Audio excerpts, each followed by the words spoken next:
Muito bem, boa noite, doutor Joaquim Raposo. Muito bom estarmos aqui novamente, dividindo esta noite, dividindo o nosso café. Meu café hoje é com você.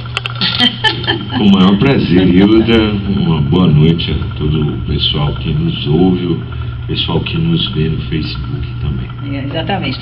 Bom, nessa última conversa que nós tivemos, alguns pontos foram esclarecidos, mas existem algumas outras situações, e hoje por isso que eu nem trouxe notícias. A gente também não tem muito o que falar nesse país, né? Politicamente falando, estão se degladiando, não é? A gente observa na nossa propaganda eleitoral cada absurdo, cada bobagem, não é? E as pessoas acham engraçado e vão e votam, né? Em algumas pessoas que não têm, às vezes, a menor condição, e se você for buscar um histórico também, não tem muito a acrescentar, mas infelizmente ainda gera nesse país uma coisa chamada autoestima, né? Que parece que quando você, né? Precisa realmente melhorar muito a autoestima desse país.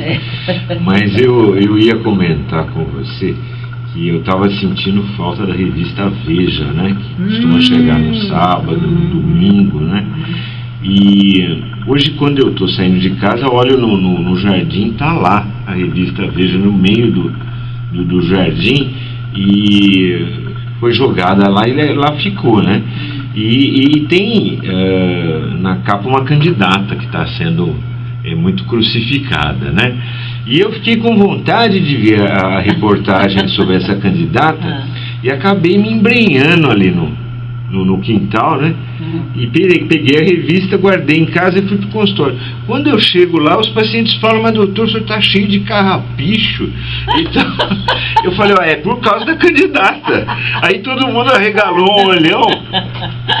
Você estava na briga defendendo a candidata? Não, eu falei: não, é porque ela estava na capa da revista, eu fui lá ver por que ela estava, né? Então, hoje teve isso. Então, até me livrar dos carrapichos foi duro, viu? E a candidata literalmente também está com dificuldade. Tá. Mas as pesquisas aí estão dando as duas mulheres, né? Pesquisa Datafolha, aliás, o Ibope fez uma pesquisa hoje que foi divulgada amplamente pela mídia, né? E tanto a Dilma como a Marina estão empatadas tecnicamente, né? Exato. Dura que esse segundo turno só cabe em dois, né? Pois é, aí só cabe em duas, né? No caso em duas, com certeza. Por tudo que indica é isso aí. Quer dizer, a Dilma não é fraca, não. Ela está bem forte. É uma candidata forte no Nordeste, no Norte e Nordeste, né? E por incrível que pareça, no Sul também eu fiquei impressionada com isso. Eles fizeram um mapeamento de regiões e ela é forte no Sul também, né? E a Marina é forte no Centro-Oeste, uma parte do Sudeste, né? Então, vai ser uma briga boa, né? O Aécio está um pouco atrás, mas os outros candidatos não têm. Quem está com uma boca bem forte mesmo aqui é a Luciana Genro, né? Ela é bocuda, aquela mulher, não tem medo, hein? Eu conheço a Luciana, né? E a Luciana, ela não tem medo de nada, não. Não tem. E ela é filha, né? De filha um do ex-ministro, né? De um ex-ministro do governo. Já tem no sangue, né? Bom, mas nós não estamos aqui para falar de política, não, né? Até porque não é horário de propaganda eleitoral, mas o que eu estava te falando dessa coisa da autoestima, e eu queria até partir daí, usando esse mote. Doutor, por exemplo, uma pessoa que tem baixa estima, uma pessoa que às vezes ela está num estresse, ela está deprimida, a questão de idade, às vezes a pessoa não administra muito bem, né, a sua idade, vai ficando velha, acha que está acabado. Infelizmente também nós temos no país uma situação mais ou menos assim. O homem mudou um pouco, mas o homem com 40 anos antigamente, a coisa de uns 20 anos, ele era dado como inútil. Você imagina 40 anos hoje. É um garoto, uma garota, né? Uma mulher com 40 anos é jovem. Inclusive hoje eu vi 1 ou 2 pacientes muito bem fisicamente no consultório com 60 anos. Então, eu também já passei dos 60, acho que estou muito bem, com muita energia, entendeu? Com muita vontade. Então, com não a cabeça muito clara, muito nítida, se comunicando super bem, né? Realmente você está ótimo. Eu vou até uns 80 assim, viu, doutor? Dando um trabalho. Eu acho que você vai mais, você se lembra? Dona Esmeralda foi... Nossa, foi até 94, 91, né? 91, 91. Então, Dona Esmeralda era uma coisa fantástica, né? Fora de... E eu queria te perguntar o seguinte, tudo isso pode, por exemplo, todo esse sistema emocional abalado por essas razões, isto pode realmente acarretar riscos cardiovasculares, doutor? Olha, tem alguns dados bem interessantes disso. Por exemplo, ataques de raiva, sabe, Hilda? Por exemplo, ô José, o quê? Aquela pessoa que grita por qualquer coisa, se irrita por qualquer coisa. Ataques de raiva aumentam o risco de um infarto em 250%. Nossa, muita coisa, hein? Então o emocional está muito ligado, né? A depressão realmente está muito ligada a eventos cardiovasculares, isolamento social também, né? E estresse também no relacionamento, né? A perda de um ente querido também aumenta muito o risco de problema cardiovascular. Então, hoje não se pode mais desconhecer isso, né? Você só tratar o físico, não pensar no emocional, né? Isso aumenta muito o risco de problemas mesmo. E qual seria, doutora, a indicação de um tratamento para uma pessoa que possa estar, de repente, vivendo uma insatisfação aí com a vida, né, por N razões, né, por N motivos? Me lembra uma música do Caetano Veloso em que ele diz assim: de perto ninguém é normal, né? É verdade. Já falei muitas vezes isso aqui. Verdade, essa música é bem legal do Caetano. Aliás, o Caetano é um sujeito espetacular, né? Ele nunca viu o Caetano deprimido, por exemplo. É verdade. É um sujeito que tem uma capacidade criativa. Eu tive vivendo, né? Agora a gente consegue comprar pela internet ingressos para shows do Caetano na América Latina toda, né? Mas dura não ter tempo nem dinheiro para ficar indo para todo lado. Esse mês, agora em novembro, ele faz shows em Mendoza, em Buenos Aires, em Santiago do Chile, né? Mas o Caetano é um sujeito que tem um astral muito bom. Dona Canô viveu até quase 100 anos, né? Dona Canô viveu até aliás, a gente até puxa pela memória para ter certeza que ela morreu, porque aquela senhora parece que era eterna, né? Bem magrinha, miúda, né? Voltada para as coisas de Minas, da Bahia. Tanto a Bethânia quanto o Caetano, acho que vão longe os dois também, né? O Caetano é bem magro, né? Não parece um sujeito muito irado, né? Como nós estamos falando parece aqui, que né? É uma pessoa uma coisa que eu já li, eu acho muito interessante, você falou da pessoa envelhecer e não se acostumar bem com isso. Não administrar bem essa coisa, né? Eu acredito que quanto mais velha a pessoa fica, mais filosofia ela deve ler e mais filosofia ela deve conhecer, porque se ela for ficar realmente ficando só nas aparências, né, ela cai do cavalo. É verdade. Né? Então, a beleza, isso tudo. Aliás, uma pessoa idosa pode ser bonita. Eu já vi muitas mulheres idosas bonitas. Eu sempre cito a Fernanda Montenegro, para mim é um dos exemplos, que ela é uma mulher linda, né? E junto com ela existe uma série de outras que nem aparentam a idade que tem. Ela diz, mas é a maquiagem da televisão e tudo isso, mas não é no olhar. É o olhar que a gente observa, que existe vida no olhar, né? E isso faz uma grande diferença. E assim, né? Você falou de um exemplo de um ícone, né? Talvez a Fernanda Montenegro seja a maior atriz viva hoje no Brasil, provavelmente. Mas assim, o que eu curto muito nas pessoas de idade, né? E infelizmente, né? Por elas serem às vezes de muita idade, isso está acabando, é a educação, né? A educação. Você chega num lugar onde tem várias pessoas, você diz um bom dia, uma boa tarde, uma boa noite, né? Hoje, como eu e o Evan estavam conversando agora há pouco, aqui antes de começar o programa, está todo mundo enfiado no seu celular, né? No seu WhatsApp, né? E acaba perdendo, às vezes, a comunicação mais direta, né? Com família, amigos e tal. Também lembro, não sei quem me disse, foi uma secretária minha, Paula, né? que comentava que ali na área do consultório, antigamente se podia sentar para fora à noite para conversar com os vizinhos, né? Então. Que era uma coisa muito saudável, né? Muito agradável, essa convivência. No meu bairro ainda vejo um pouco isso. Ah, é? Ainda vejo. Olha, se dê por feliz, viu? Porque hoje é muito difícil, Exatamente. né? Você corre muito risco, né? Estando assim. Eu tenho pacientes, por exemplo, de Cordeirópolis que estavam fazendo isso, acabaram assaltadas. Então, por aí lamentavelmente, né? Quer dizer, os tempos são outros, né? Na realidade, a gente vai mudando os nossos hábitos de acordo com as épocas, né? E hoje nós vemos que a violência cresceu muito e nós realmente precisamos tomar cuidado. Nós vamos ver uma música agora, nós dois. Vamos lá? Vamos lá. Tomar um cafezinho, a gente uma aguinha e a gente volta já, tá? Eu lembrei disso. Bom, nós estamos aqui lembrando do Milton Neves, né, doutor Joaquim, um grande amigo da gente. Trabalhamos juntos lá na Jovem Pan há tanto tempo, né? E esse é um rei Midas, né? Eu falo que ele é um Midas, né? Ele realmente sabe fazer. E nós estivemos juntos aqui quando ele veio fazer uma palestra aqui na Anhanguera. E depois fomos todos lá pro Hard e jantamos lá. E foi muito bom, né?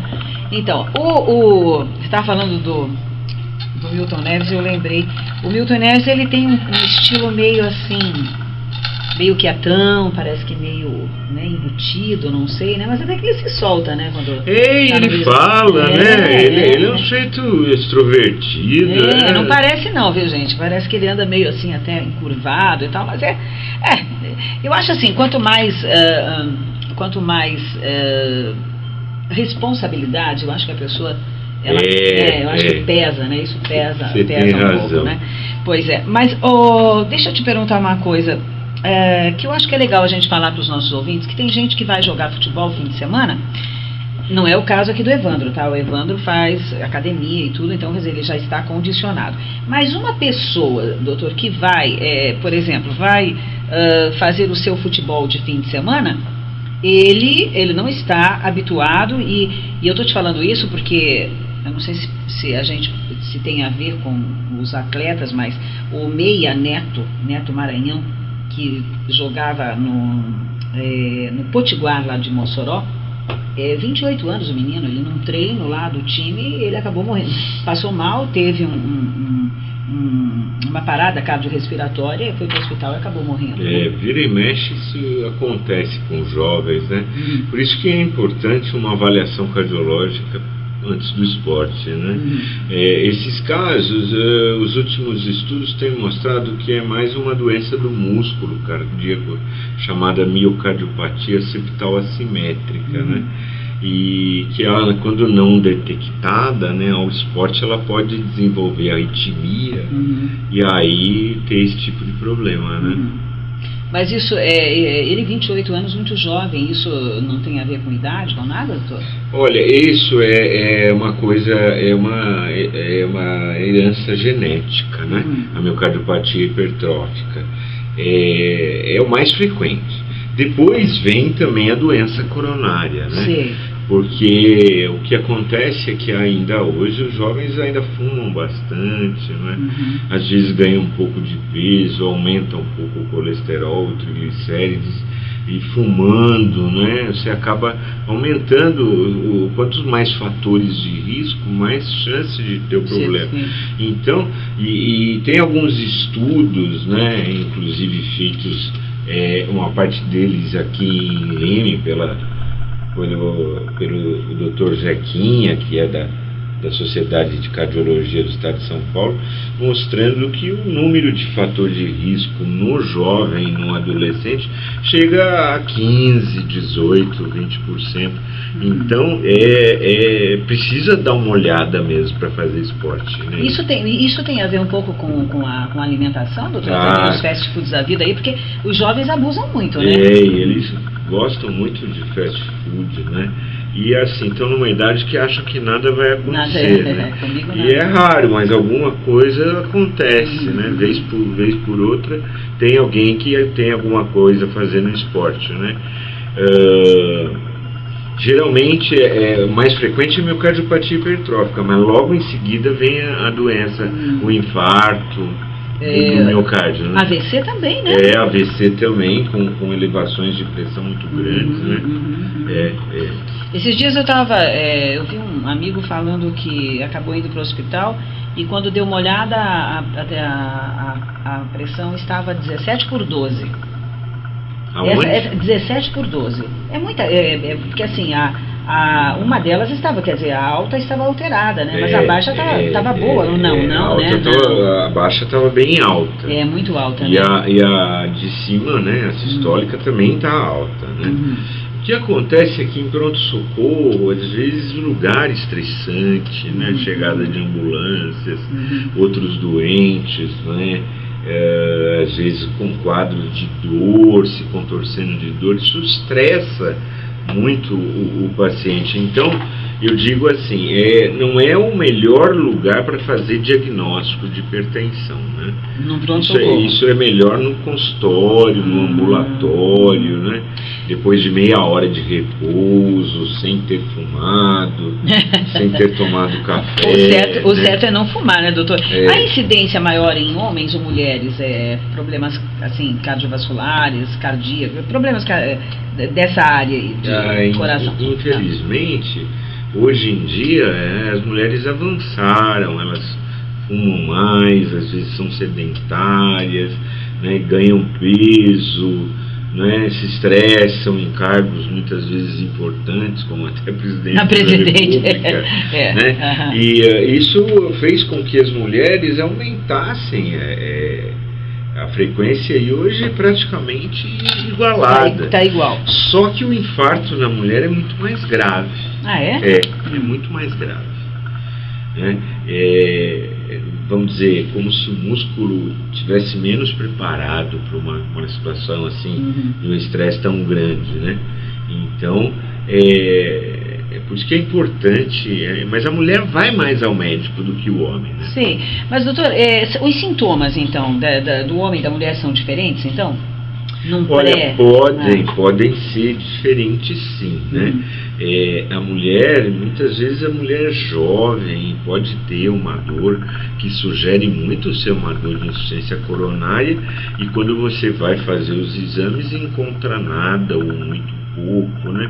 Isso é muito descrito na mulher jovem, né? Mas a mulher, à medida que ela ganha a menopausa, né, ela aumenta muito o risco de problemas cardiovasculares, né? E daí, o que seria recomendável, doutor? Uma avaliação mensal, uma avaliação anual? Quantas vezes uma pessoa precisa ir no médico para dar uma olhadinha se está tudo bem? Eu acho que o jovem, né, ele deve ir uma vez para fazer uma avaliação, para poder fazer esporte, ver se não tem, né, nada do que a gente descreveu aqui, miocardiopatia hipertrófica, se não tem fatores de risco para infarto, né? E frisar também que o esporte é muito bom. Sim, para qualquer pessoa em qualquer idade. É tratamento, inclusive para pressão alta. Se não for uma pressão alta muito moderada ou elevada, se não for nada assim, é um tratamento. Ou se a pessoa tiver sob tratamento, o remédio funciona melhor fazendo esporte. O risco de infarto é menor fazendo esporte. E esporte, assim, eu comento sempre, né? Já devo ter dito muito nos seus programas de TV. O esporte, ele diminui o triglicérides, ele aumenta o HDL, que é o colesterol bom, ele diminui a glicose, com isso diminuindo o risco de ter diabetes, diminui a pressão arterial, né? Ajuda a diminuir peso, melhora a autoestima, então o esporte ajuda muito. Muito bom, muito bom. Tá certo, enquanto nós vamos então aqui conversando, a gente vai proporcionar a vocês então um momento de música para vocês em casa, então levantarem do sofá e dançar um pouquinho, fazer um esporte. Se todo dia uma pessoa dançar uma meia hora, tá bom? Olha, dançar é melhor do que ficar parado, claro. É bem bom, mas o coração ele gosta mais, eu brinco sempre, comparo com o carro na Bandeirantes. Como é que o carro gosta na Bandeirantes? Ele vai até 120 e depois fica nisso, né? O coração também, ele gosta de um exercício mais sustentado, né? Uma caminhada mais rápida, quem já tiver sido avaliado uma corrida, e aí manter uma frequência cardíaca de 110, 120 batimentos por minuto, isso que treina o coração. Ah, entendi. E fortalece o músculo também, né? Isso. Musculação é bom? Então, musculação não é o melhor exercício para o coração, porque você parte do zero e levanta um peso. Então, você submete o coração a uma carga muito estressante, né? Sim. Então, esportes mais aeróbicos, andar na esteira, andar na bicicleta da academia, são muito mais importantes para o coração do que fazer. É importante fazer um pouquinho de musculação também, para você ter tônus, né? Sim. Mas não esquecer a parte aeróbica do exercício. Quer dizer, o ideal então seria fazer um exercício aeróbico antes e depois partir para a musculação. Isso, um aquecimento, né? No começo, um alongamento, né? No final também um outro alongamento, né? Uma sessão aeróbica e depois, né? Um pouquinho de peso sustentado. Levantar 1 quilinho de cada lado, 1 quilo de arroz. 1 quilinho assim fica pouco, né? É pouco? Mas pro coração é melhor o esporte aeróbico. Tá certo. Vamos ouvir uma música então e a gente volta já já. Hoje no Café com Você, o cardiologista Dr. Joaquim Raposo aqui conosco respondendo perguntas. Doutor, é verdade, eu até anotei aqui, ó, como é que você reconhece um AVC?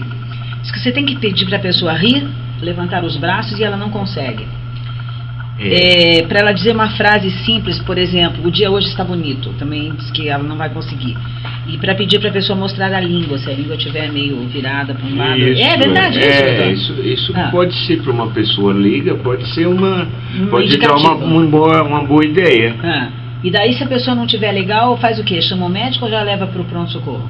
O melhor hoje em dia é chamar os resgates, né? Sim. Que eles chegam rápido. Se tiver que oferecer algum tipo de tratamento imediato, oferecem, se não levam o paciente para uma unidade de pronto-atendimento, né? De pronto-socorro.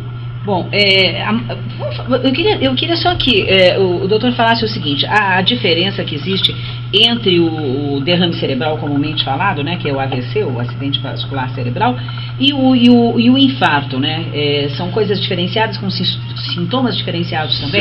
São. O que acontece é que o infarto é uma má circulação na área do coração. E o AVC é uma má circulação, geralmente, né? Pode ser também, em 25% dos casos, um sangramento, mas na área do cérebro.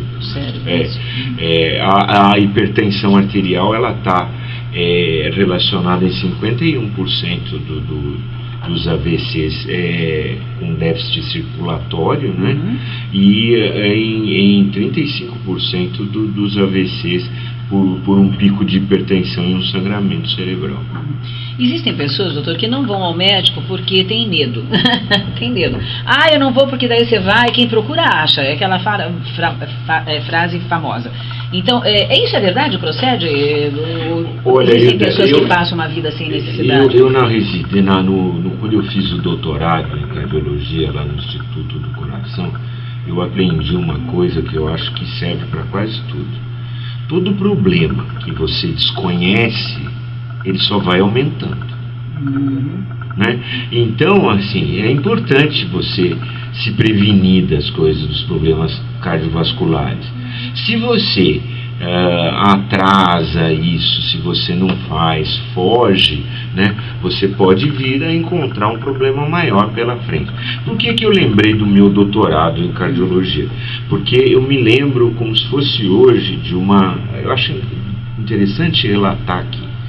Tinha uma pessoa que estava ainda na metade do seu curso, não era nem um doutorado, era um mestrado, que é um pouco mais simples, mas essa pessoa me disse que não olhou o seu trabalho uma semana, aí falou, eu vou deixar para olhar daqui a 15 dias, não olhou e foi retardando para olhar, quando chegou estava 1 ano sem olhar o seu trabalho do mestrado, né? Isso tem um tempo para terminar, e cada vez que a pessoa olhava para o seu trabalho tinha uma crise de pânico.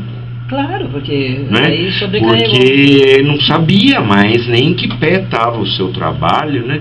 Então, com o relato dessa pessoa, eu aprendi assim, você tem um grande problema, você tem uma coisa que precisa ser resolvida, como por exemplo ir ao cardiologista fazer o check-up, lembre toda semana disso, até faça, bote na sua lista de prioridade, porque senão o problema vai ficando cada vez maior. Maior, é verdade. Bom, a gente falou aqui sobre alimentação, não é que é importante, porque a gente, os embutidos, né, doutora, que tem muito sal, né?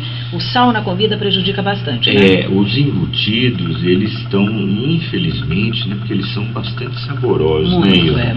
Mas eles estão em baixa na cardiologia, né? Parece que você conservar a carne, para conservá-la, você usa muita coisa, você usa muito sal, você usa nitritos, né, que são substâncias pró-oxidantes que aumentam a oxidação do corpo humano, né?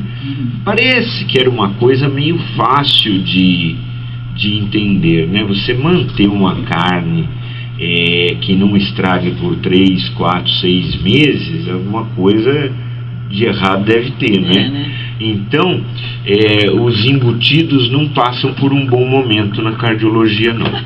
Mas não é só aí, não.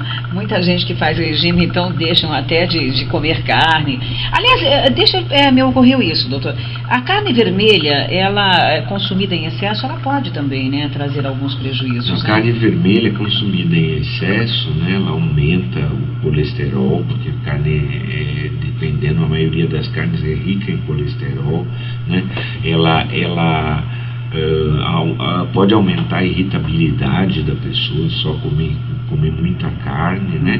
E assim, hoje uma preocupação da gente são esses bois que não passam em exame antidoping, né? Porque tem muito boi aí, carne vermelha mexida, hormônio, né? E assim, para quem gosta, uma coisa que os estudos estão mostrando agora é o seguinte, que o porco, né, que era tão mal falado, né, hoje em dia o porco ele tem muito menos química do que a verdade, e é uma carne mais barata, você viu agora há pouco, né, falando do enxuto, então. Então, parece que um porquinho magrinho e tudo, bem temperado, né, muitas vezes possa substituir a carne, né?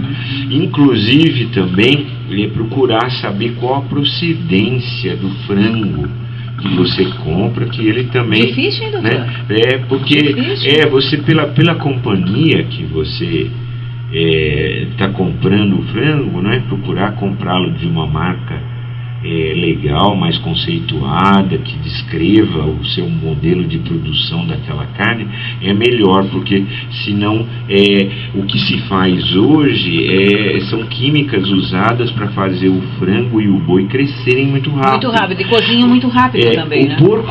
O porco não tem tanto isso, porque o porco já cresce rápido, é só você dar comida, ele cresce muito. Ele cresce, engorda bem, né? É interessante, isso que o doutor lembrou, porque tem uma coisa séria nisso mesmo, assim, muito hormônio para os frangos, que antigamente eu lembro, minha mãe criava galinhas, né, e de vez em quando meu pai ia lá e matava uma. Minha mãe não gostava disso, não. Porque as galinhas tinham nome, até andava atrás dela. Mas olha, de vez em quando meu pai ia, ela ficava brava, sabe? Mas ele ia lá e matava mesmo. Eu lembro que demorava muito para cozinhar um frango, uma galinha, demorava demais. Agora você põe na panela, mais 10 minutos o frango está pronto. Alguma coisa está diferente, é verdade. Bom, o que é bom de comer, doutor? Fala então, só para terminar a nossa conversa. O que é bom de comer, para terminar, é o seguinte, que fica essa mensagem para o nosso ouvinte. É bom de comer 3 a 4 vezes por dia uma porção de legumes e frutas. Tá. Isso é realmente importante. E assim, o nosso ouvinte há de convir que é difícil comer 4 porções no dia de legumes, né? Então, mas procurar sempre que possível, né? Pelo menos no almoço e jantar. E assim, sempre cercar a carne de muito legume, de muita fruta. Aquela coisa de colorir o prato. Cebola e alho é muito bem-vindo. Colorir o prato é muito legal, não é? Cenoura ralada vai sempre bem, beterraba, né? Tudo isso é muito interessante. Tem alguma coisa que a gente não deva consumir de legumes, verduras e frutas ou nada? Tudo é bom. Olha, usando aí essa associação das cores, né? Assim, não me ocorre nada que seja proibitivo. Legal, doutor. Muito obrigada mais uma vez. Teu contato pode deixar pra gente? Vai que alguém quer fazer uma consulta amanhã ou depois, né? Pode ser? Ou não? Pode ser sim, né?